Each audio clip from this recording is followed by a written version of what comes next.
The blood on Doyen's hands was still warm when he pushed open the wrong hospital door. And the dying woman inside whispered something that would destroy everything he'd built in the underworld. Soul's Underworld. 11:47 p.m. Doyen wiped the blade clean with mechanical precision. The basement of the Gangnam warehouse reeked of copper and fear. His lieutenant bowed low, trembling. The traitor talked before he died, boss. Said the Yakuza are moving product through Itaewon General Hospital. 3rd floor, room 304. Doyen's jaw tightened. Someone was using his territory. 20 years building this empire, from orphaned street rat to Korea's most feared crime lord, and some Japanese fool thought they could operate in his city? Get the car, he commanded, buttoning his blood-speckled Tom Ford suit. We handle this tonight. His reflection in the warehouse mirror showed a man sculpted by violence. Sharp cheekbones, cold eyes, a scar cutting through his left eyebrow. At 38, Doyen had never lost a war. He didn't plan to start now. Itaewon General Hospital, room 307, same night. Kate had stopped counting days 3 weeks ago. What was the point? The IV dripped steadily into her thin arm. Stage 4 lymphoma, the doctors said in broken English, their eyes full of pity she didn't want. She was 29 and dying alone in a country that stared at her black skin like she was an exotic mistake. Her phone sat silent on the bedside table. No calls from Atlanta. Not from her ex-boyfriend who'd bought her the plane ticket to find herself in Korea, then ghosted when the diagnosis came. Not from the modeling agency that dropped her contract the moment she lost her hair. Not from anyone. The Seoul skyline glittered through her window. Millions of lights, millions of lives. None of them hers. She closed her eyes, too tired even for tears. Then the door burst open. Have you ever met someone at your absolute lowest moment who changed everything? Drop a comment below. I read every single one. Doyen's hand instinctively moved to the gun under his jacket. Wrong room. The number plate read 307, not 304. But he froze. The woman in the bed wasn't what stopped him. It was her eyes. Dark, exhausted, but somehow still burning with something he'd forgotten existed. Not fear, curiosity. You're not the nurse, Kate said, her voice raspy but steady. American accent. And you're definitely not supposed to be here. Doyen's finger relaxed off the trigger. Wrong room. My mistake. He should have left. Every instinct screamed to walk away. But something about the clinical emptiness, no flowers, no cards, no evidence anyone cared if she lived or died, made him pause at the door. Room 304 is across the hall, she offered, studying his expensive suit, the dangerous edge in his posture. But whoever you're looking for probably doesn't want to be found. Smart. Perceptive. You're alone, he said. Not a question. Kate's laugh was bitter. Observant. They teach you that in whatever business keeps you out this late in designer suits with blood on your cuff? Doyen glanced down. A single drop of crimson stained his white sleeve. He met her gaze without flinching. Dangerous business. Everything's dangerous when you're already dying. She shifted against her pillows, wincing. At least you chose your poison. Mine chose me. The heart monitor beeped steadily between them. Outside, Seoul hummed with life neither of them fully belonged to, him by choice, her by circumstance. How long have you been here? Doyen asked, surprising himself. In this room, 43 days, in Korea, 6 months, alive? Her smile was sad. The doctors give me 3 more, maybe 4 if I'm unlucky.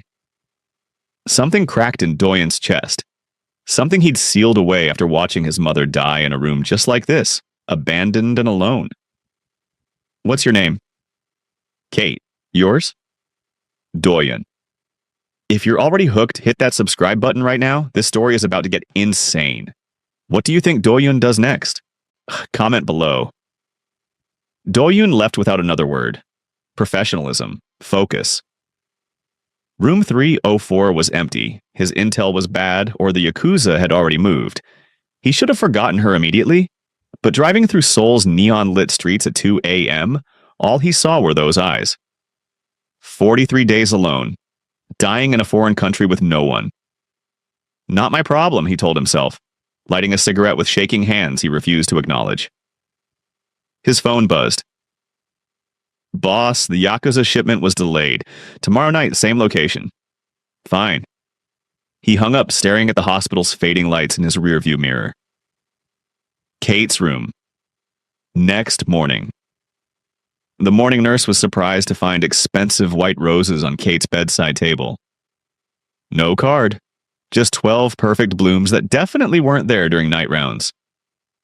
Kate stared at them, heart racing despite the sedatives. Do-yoon. She should be terrified. Everything about him screamed danger, the cold eyes, the blood, the way he moved like violence was a second language. But terror required energy she didn't have. And somehow, he'd come back, or sent these. Either way, someone had thought of her. Her phone buzzed. Unknown number. The roses suit you better than the hospital walls. D. Kate's hands trembled, typing back. How did you get my number? I'm very good at finding things. How are you feeling? Like I'm texting a criminal. You are. Does that scare you? Kate looked at the roses, then at her empty room, then at the IV slowly draining into her dying body. I'm too tired to be scared and too lonely to care what you are. 3 dots appeared, disappeared, appeared again. I'll visit tonight. If you want. Kate closed her eyes. Every rational cell screamed this was insane. Room 307. I'll be here. Not like I'm going anywhere. Do-yoon came every night for a week. Always after midnight when the hospital corridors emptied and nurses changed shifts. He'd slip in like a shadow, expensive takeout hidden under his coat. Jjajangmyeon, tteokbokki, samgyeopsal from restaurants that didn't deliver. You're going to get caught, Kate whispered on night 4, watching him set up an entire Korean BBQ spread on her hospital tray. I own this hospital, Do-yoon said simply, unwrapping SSM. Well, the board thinks a corporation owns it. That corporation is mine. Kate's eyes widened. You're serious? I don't joke about real estate. He held up a lettuce wrap. Eat. You've lost weight since I met you. I have cancer, Do-yoon. Weight loss is kind of the package deal. His jaw tightened. The treatment they have you on is outdated. You've been researching cancer treatments? Kate couldn't hide her shock. Do-yoon met her eyes, something vulnerable flickering beneath the ice. Every night, there's a clinical trial in Switzerland. Immunotherapy, 73% success rate for your specific lymphoma type. I can't afford... I can. The words hung between them like a grenade. Why? Kate's voice cracked. You don't know me, I'm nobody, just some black girl dying in the wrong country, who you met by accident? There are no accidents. Do-yoon's voice was fierce. I've killed 17 men, Kate. Destroyed families. Built an empire on blood and fear. And every single night for 20 years, I've slept perfectly fine. He leaned forward. His eyes burning into hers. Until I met you. Now I lie awake wondering who the hell abandons someone like you to die alone, and I can't? His voice broke. I won't let that happen. Kate's tears came hot and fast. You're insane. Probably. He wiped her cheek with surprising gentleness. But I'm your kind of insane now. My mother died in a hospital room like this. Do-yoon's confession came on night 12, after Kate's worst episode yet. Vomiting, seizures, the machine screaming while nurses rushed in. He'd stayed hidden in the bathroom, emerging only when silence returned, and Kate lay exhausted, shaking. Now he sat in the visitor's chair he'd claimed as his own, head in his hands. I was 9, he continued, voice hollow. My father ran a small gang in Busan, nothing big, but he made enemies. They killed him, took everything. My mother. She got sick from the stress. Stomach cancer. We had no money, no family. Kate's hand found his, weak but steady. She died on a Tuesday morning, Alone. I was in the hallway because they wouldn't let children in after 9 p.m. His fingers tightened around hers. I heard her call for me. I heard her, and I couldn't reach her. Doyen! I swore I'd never be powerless again, never be poor, never watch someone I... He stopped, eyes glistening. Never let anyone die alone. Kate pulled him closer with strength she shouldn't have. Is that why you do this? The crime, the violence? I did it to survive, to matter, to make sure no one could ever take from me again. He looked at her, raw and unguarded. But you're dying with grace. No empire, no guns, just yourself. And somehow you're stronger than I've ever been. I'm not strong, Kate whispered. I'm terrified every second. Then we're terrified together. Doyen pressed his forehead to hers. I'm getting you to Switzerland, Kate, next week. I don't care what it costs. Your enemies will see it as weakness. Let them try me. The Switzerland treatment was brutal. Doyen rented a villa in Zurich overlooking the lake, converting the entire third floor into a medical suite. He hired the world's best oncology team, translators, chefs who specialized in nutrition for cancer patients. And he stayed. Every injection, every reaction, every terrifying night when Kate's fever spiked and doctors rushed in, Do-yoon was there holding her hand, whispering in Korean she didn't understand, but somehow felt. What are you saying? She asked one dawn, after the worst had passed. That you're a fighter, that you're beautiful, that I... He stopped himself. Say it. Kate's voice was stronger now. Week 6 of treatment showing results. Her hair was growing back in soft coils, color returning to her cheeks. In my world, saying it makes you a target, Doyen said quietly. Everyone I've ever cared about becomes leverage, a weakness. And I'm not already? Kate challenged. Doyen, you've spent millions on me. Your men know, your enemies probably know. The words don't change the truth. He cupped her face, thumbs tracing her cheekbones. I love you, Kate. Utterly, completely. In a way that terrifies me more than any bullet ever has. Kate's smile was radiant. I love you too. And I'm going to live, Doyen. For you. For us. For this impossible thing we're building. He kissed her then, soft. Reverent, tasting of second chances and futures neither believed they'd have. Outside, snow began to fall over Zurich. Inside, a mafia boss and a dying woman held each other like the world had finally stopped trying to tear them apart. When you're better, Doyen murmured against her hair, I'm taking you home, to Seoul, as my wife. Kate laughed, tears streaming. Is that a proposal or an order? Both. Then my answer is yes. The photo arrived 3 days before Kate's final treatment. Doyen was in a meeting with his Swiss security team when his phone buzzed. Unknown number. A picture. Kate's hospital in Atlanta. Her ex-boyfriend's new girlfriend. A news article about Kate's miraculous recovery going viral. Then the text, she's famous now, worth something. We're coming for what's ours. The Yoon Syndicate. Doyen's blood went cold. Or the Yoon Syndicate. His oldest rivals in Seoul. They'd been watching, waiting, and now they knew exactly how to destroy him. He burst into Kate's room, face ashen. We need to leave. Now. What? Doyen, I have one treatment left? They know about you. His voice was ragged with fear she'd never heard. Kate, they'll take you, hurt you, use you to gut me from the inside, and I can't... So what do we do? Kate stood, stronger now but still fragile. Run forever? Hide? Let them win?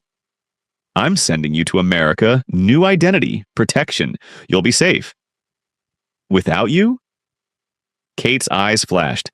You're trying to abandon me after everything? I'm trying to save you, Doyen roared. Don't you understand? Being with me is a death sentence. I was selfish. I was stupid. I let myself love you and now they'll kill you just to watch me break. Then break! Kate grabbed his face, forcing him to look at her. Break with me. Fight with me. But don't you dare send me away like I'm some weak thing that can't handle your world. You almost died, Kate.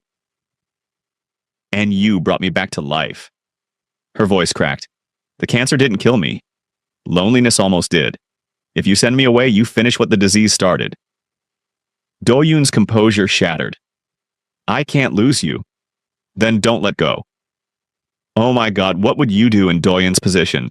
Protect her by letting her go or fight together? Comment your choice and subscribe. You need to see how this ends. Do-yoon disappeared for 2 days. Kate completed her final treatment alone, doctors celebrating her remission while her heart shattered. He'd left, just like everyone else. Until the third morning when her hospital room door opened. Do-yoon stood there but different. His expensive suit was gone, replaced by simple black clothes. His perfectly styled hair was disheveled, and his eyes burned with decision. I talked to my counsel, he said quietly. Told them I'm stepping back from operations, transitioning power. I've already liquidated 70% of my assets, legal businesses only. The rest, the violence, the territory, I'm done. Kate's heart stopped. Do-yoon, no. That empire is your life. It was my life. He knelt beside her bed. You are my life now. I've spent 20 years building power so I'd never be powerless again. But real power, Kate? Real strength? It's choosing you every single time. Even if it costs me everything. The Yoon Syndicate? I made a deal. They get my soul territory. I disappear. We both walk away breathing. His smile was bitter. Turns out a man in love is easier to negotiate with. They think they won. Did they? Kate whispered. Do-yoon pulled out a small velvet box. I lost an empire, but I gained you. You tell me who won. The ring inside was simple, perfect. A single diamond that caught the Swiss sunlight. Marry me, Kate. Not as a mafia boss and his prize, as Do-yoon and Kate. Two people who found each other in the worst possible moment and refused to let go. Kate's hands trembled taking the ring. Where do we go? Anywhere, everywhere, nowhere. He slid the ring on her finger. As long as I'm with you, I'm home. Yes, Kate breathed. Forever, yes. 1 year later, Jeju Island. Kate stood on the beach, toes in the sand, watching the sunrise paint the sky gold and pink. Her hair had grown back full and thick. Her body was strong, healthy, alive. Behind her, their small house sat nestled among the orange groves. Nothing like Do-yoon's former penthouse, but infinitely warmer. Arms wrapped around her waist. Do-yoon's chin rested on her shoulder. Penny for your thoughts, Mrs. Kang? He murmured. He'd taken his mother's maiden name, leaving Do-yoon the crime lord behind. Just thinking about wrong turns, Kate said softly. How you walked into room 307 instead of 304. How one mistake changed everything. Not a mistake. Do-yoon turned her to face him. Fate, destiny, whatever you want to call it. Behind them, a child's laugh rang out. Their daughter, adopted 6 months ago from Kate's hometown in Atlanta, ran toward them with shells in her tiny hands. Appa, Yama, look what I found. Do-yoon scooped her up, his fierce, dangerous edges softened into pure love. Kate watched her reformed mafia boss husband become putty in their 4-year-old's hands, and her heart swelled impossible big. Do you miss it? Kate asked later after they'd tucked their daughter in. The power, the empire? Do-yoon pulled Kate close, looking at the simple life they'd built. Teaching English, running a small cafe, raising a child, loving each other fiercely. I was the most powerful man in Korea, he said quietly. And the loneliest. Now I'm nobody special, just a man who loves his wife and daughter more than breathing. He kissed her forehead, echoing that first night. There are no accidents, Kate. Only doors we choose to walk through. Or wrong rooms, Kate smiled. The right wrong room. Outside, the Jeju waves whispered their approval. 2 broken people made whole, 2 impossible lives made beautiful. All because a mafia boss took a wrong turn and found the only right thing he'd ever done. If this story wrecked you emotionally, smash that like button and subscribe for more stories that will make you believe in love again. Drop a comment telling me, what was your favorite moment? And have you ever had a wrong turn that changed your life? Share your story below. I read every single one. You are loved, you matter, and your story isn't over yet.